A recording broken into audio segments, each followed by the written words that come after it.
భారత్ మాతా key జై. నరేంద్ర మోదీ గారి నాయకత్వం వర్ధిల్లాలి. భారత్ మాతా కీ జై. జై.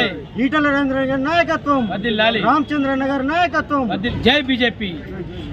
రామచంద్ర నాయకత్వం వర్ధిల్లాలి. ఈటల నాయకత్వం వర్ధిల్లాలి. నమస్కారం.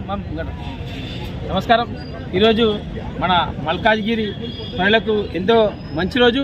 ఎందుకంటే బడుగు బలహీన వర్గాల ఆశాజ్యోతి మన ఈటలని ఎప్పుడైతే ఎంపీ అయిండో ఆయన అనునిత్యం ప్రజా సమస్యలను పోరాటం చేస్తుండు. అందులో భాగంగానే మొన్న మనం చూసినాం మచ్చబోలాగా ఆర్యూబీ ఏదైతే రోడ్ అండర్ బ్రిడ్జ్ నిర్మాణానికి శంకుస్థాపన చేసిండు. అదేవిధంగా ఇవాళ మన మల్కాజ్గిరికి ఒక శుభార్త అనుకోవాలి. ఎందుకంటే సఫీల్ కూడా అండ్ వాజ్పేయి నగర్ వీటికి సంబంధించి 80 కోట్ల 47 లక్షల బడ్జెట్తోని ఇక్కడ రోడ్ అండర్ బ్రిడ్జ్ నిర్మించడం మన అందరి మల్కాజ్గిరి ప్రజల అదృష్టంగా భావిస్తాం. ఎందుకంటే ఈటల రాజన్ అప్పుడే చెప్పిండు, నా నియోజకవర్గంలో ఏ ముళ్ళు గుచ్చుకున్నా కానీ తన పంటితో తీస్తా అని చెప్పిండు. అదేవిధంగా అనేక సమస్యలపై పోరాటం చేస్తూ ఇలా ప్రజా సమస్యలను తీర్చడంలో, ప్రజా సమస్యలు సాధించడంలో ముందుంటుండు మా ఈటల రాజన్న. ఎందుకంటే మొన్ననే చూసినాం, ఎప్పుడైతే కాంగ్రెస్ ప్రభుత్వం అధికారంలోకి వచ్చినాక హైడ్రా పేరుతోని ప్రజలను ఎన్నో ఇబ్బంది పెట్టింది. మూసీ నది దగ్గర అక్కడ ఉన్న ప్రజలకు ఎన్నో ఇబ్బంది పెట్టినాగానే అక్కడ పోయింది ఇట్లన్నా అక్కడ ఉన్న సమస్య నుంచి పోవడం చేసిండు. హైడ్రా పేరుతో ఎక్కడెక్కడ కూల్చివేతలు జరిగినో అక్కడ పోయి వాళ్ళకు పేదలకు అండగా నిలబడ్డాడు మా ఈటల రాజన్న. మొన్న చూసినాం మా జవహర్ నగర్లో అతిపెద్ద సమస్య డంపింగ్ యార్డ్ సమస్య. ఆ డంపింగ్ యార్డ్ సమస్యపై పోరాటం చేస్తూ మన ప్రధానమంత్రికి లెటర్ రాసిండు, మన సుప్రీంకోర్టు న్యాయమూర్తులకు లెటర్ రాసిండు.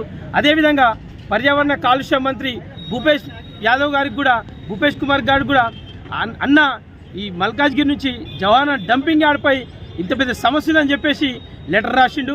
అదేవిధంగా నేషనల్ గ్రీన్ ట్రిబ్యునల్ కోర్టు ఎవరైతే న్యాయమూర్తుల్లో వాళ్ళకు కూడా ఈ జవాన్ డంపింగ్ యార్డ్ గురించి లెటర్ రాయడంతో పాటు జవాన్ డంపింగ్ యార్డ్ గురించి కూడా పోరాటం చేస్తుండు. కాబట్టి జవాన్ డంపింగ్ యార్డ్ విషయం పార్లమెంట్లో మాట్లాడిన గొప్ప వ్యక్తి మా ఈటల రాజన్న. మేము గర్వకారంగా ఫీల్ అవుతున్నాం. ఎందుకంటే మా ఈటల బీజేపీ పార్టీ నుంచి అనునిత్యం మల్కాజ్గిరిలో ఏదైతే ప్రజా సమస్యలను నిరంతరం పోరాటం చేయడం కాదు, ప్రజా తీర్చే విధంగా తను కృషి చేస్తున్నాడు. దానికి నిదర్శనమే ఇవాళ సఫీల్ కూడా మరియు వాజ్పేయి నగర్లో 80 కోట్ల 47 లక్షలతోని ఆర్యూబీ LHF నిర్మాణాలు ఇవాళ శంకుస్థాపన ఈటల ఆధ్వర్యం జరగడం మేము అందరం గర్వకారణంగా భావిస్తున్నాం. జై ఈటల. ఈటల నాయకత్వం, రామచంద్ర నాయకత్వం. జై బీజేపీ.